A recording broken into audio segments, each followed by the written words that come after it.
Morning प्यारे बच्चों, कैसे हो आप सब। उम्मीद करती सभी अच्छे होंगे।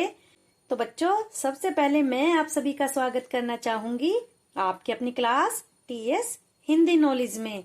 तो बच्चों, आज की क्लास में हम सीखेंगे हिंदी वर्णमाला। हिंदी वर्णमाला में जो स्वर होते हैं उनको आज हम सीखेंगे। आ से अह तक के सभी स्वर को हम पढ़ना, लिखना और उनका उच्चारण करना और उनकी पहचान करना, सारा कुछ आज की वीडियो में समझेंगे। तो बच्चों, अगर आज की वीडियो को आपने आखिर तक समझ लिया, पूरा अच्छे से समझ लिया, तो यूं कहिएगा कि आपको हिंदी पढ़ना लिखना बहुत ही आसानी से आ जाएगा। क्योंकि जो हमारे स्वर होते हैं, व्यंजन होते हैं, वो हमारी हिंदी का आधार होता है, बेस होता है। अगर हमने उनको अच्छे से समझ लिया, उनकी पहचान कर ली, तो हमें हिंदी पढ़ना बहुत ही आसानी से आ जाएगा। अगर आज की वीडियो आपको अच्छी लगती है तो प्लीज एक लाइक जरूर कर दीजिएगा, चैनल को भी सब्सक्राइब कर दीजिएगा। तो चलिए शुरू कर लेते हैं। तो यहाँ पर देखिए बच्चों, यहाँ पर मैंने लिखा है हिंदी वर्णमाला। हिंदी वर्णमाला के जो स्वर हैं उनको आज हम पढ़ेंगे। तो हिंदी की जो वर्णमाला होती है, वर्णमाला किसे कहते हैं बच्चों? वर्ण का मतलब होता है अक्षर, और माला, माला को तो हम सभी जानते हैं कि माला क्या होती है। जैसे फूलों की माला होती है, मोतियों की माला होती है, उसी तरीके से अक्षरों की भी माला होती है।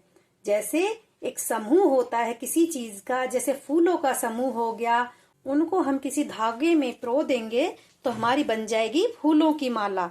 ऐसे ही मोतियों की माला, और ऐसे ही होती है हमारी वर्णमाला यानी कि अक्षर माला। जब हम सभी अक्षरों को एक माला में पिरो देंगे तो हमारी क्या बन जाएगी? वो हिंदी की वर्णमाला या फिर अक्षर माला। तो ये इसी तरीके से पिरोए गए हुए अक्षर हैं एक माला के रूप में, जिसको हम बोलते हैं हिंदी की वर्णमाला। तो देखिए बच्चों, यहाँ पर समझिए, जो हिंदी वर्णमाला का पहला अक्षर होता है वो होता है अ।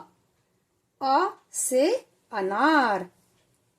आ, थोड़ा बड़ा मुंह खोल के बोलेंगे आ। आ से आम। ई, ये होता है छोटी ई। छोटी ई से इमली। ई, ये होता है बड़ी ई। थोड़ा लंबा खींच के पढ़ेंगे हम अक्षर को। ई। ई से ईख। उ, ये है छोटा उ, तो साउंड को थोड़ा छोटा रखेंगे। उ। उ से उल्लू। ये है बड़ा उ, इसकी साउंड हमें थोड़ा लंबा खींच के पढ़नी है क्योंकि ये बड़ा है। तो कैसे पढ़ेंगे? ऊ। ऊ से होता है ऊंट। ये है री। री से ऋषि। ए। ए से एड़ी।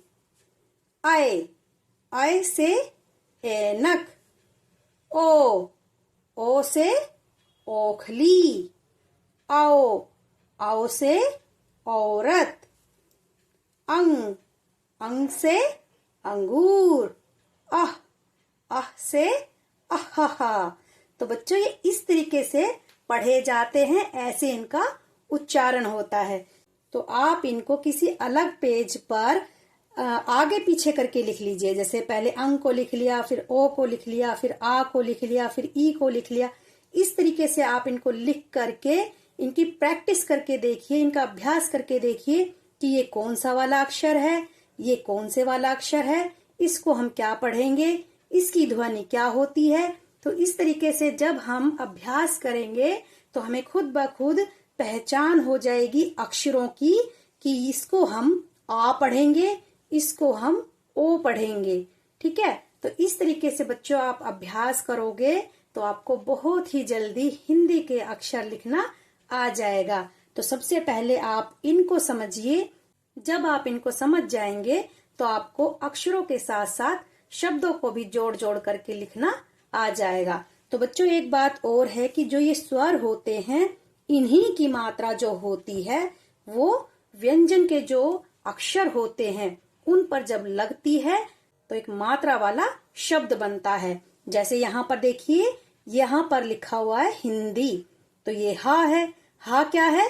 व्यंजन, है ना। और इस पर लगी हुई है छोटी ई की मात्रा। तो छोटी ई ये वाली ई है, इसकी मात्रा जब हमने हा पर लगाई है तो क्या बन गया? ही। और ये जो अंग लिखा हुआ है, ना लिखा हुआ है, ये इस वाली अंग की साउंड है। और फिर दा पर भी बड़ी ई की मात्रा, तो दोनों को मिला करके हिंदी। तो हमारा बन गया ना एक मात्रा वाला शब्द। तो इसी तरीके से बच्चों इनकी मात्राएं ली जाती है और फिर एक मात्रा वाला शब्द बनाया जाता है। तो बच्चों एक बार हम इनकी मात्राओं को भी थोड़ा सा समझ लेते हैं, जिससे हमें आसानी से पूरे के पूरे स्वर लिखना और उनकी मात्राएं लिखना आ जाएगा। तो देखिए बच्चों, आ की तो कोई मात्रा नहीं होती है और आ की होती है ये एक डंडा। ये हो गई आ की मात्रा। ई की मात्रा होती है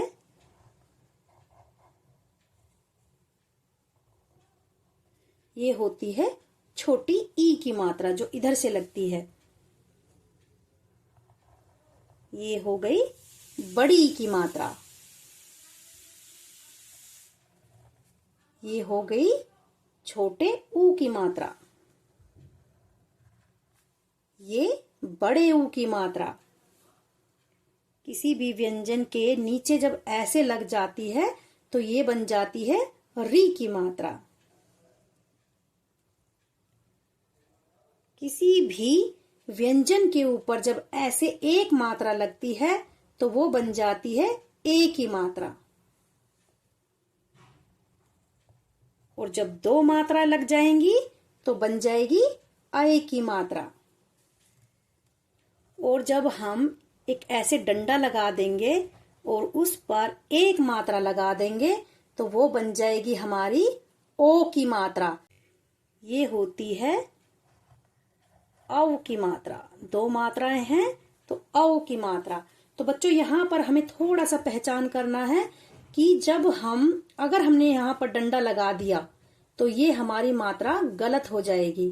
किसी भी व्यंजन के ऊपर ये मात्रा लगानी है और ये लगानी है किसी भी व्यंजन के बाद एक डंडा लगा करके मात्रा लगानी है तो बनेगी ओ की मात्रा। और किसी भी व्यंजन के ऊपर लग जाएगी तो बनेगी ए की मात्रा। तो ये फर्क होता है ए और ओ की मात्रा में। ऐसे ही आए और औ की मात्रा। कई बार बच्चे गलती करते हैं, क्या करते हैं वो कि व्यंजन के ऊपर ही ओ की मात्रा लगा देते हैं तो वो ओ की ना हो करके आई की मात्रा हो जाती है। तो यहाँ पर आप थोड़ा सा ध्यान दीजिए। आगे है अंग की मात्रा। ये छोटी सी बिंदी है अंग की मात्रा। और ये दो छोटी छोटी बिंदियां किसी भी अक्षर के पीछे जब लगती है इस तरीके से तो ये बनती है आह की मात्रा। तो इनको हम विसर्ग कहते हैं। ये विसर्ग होते हैं और इस तरीके से लगाई जाती है और साउंड होती है आह की। तो इस तरीके से बच्चों मात्राएं लगाई जाती है। उम्मीद करती हूँ आज की वीडियो आपको बहुत अच्छी लगी है, बहुत अच्छे से समझ में आई है। अगर वीडियो पसंद आई हो तो प्लीज एक लाइक जरूर कर दीजिएगा। चैनल को भी सब्सक्राइब कर दीजिएगा। तो मिलते हैं अगली बार ऐसी ही वीडियो में। जय हिंद, जय भारत।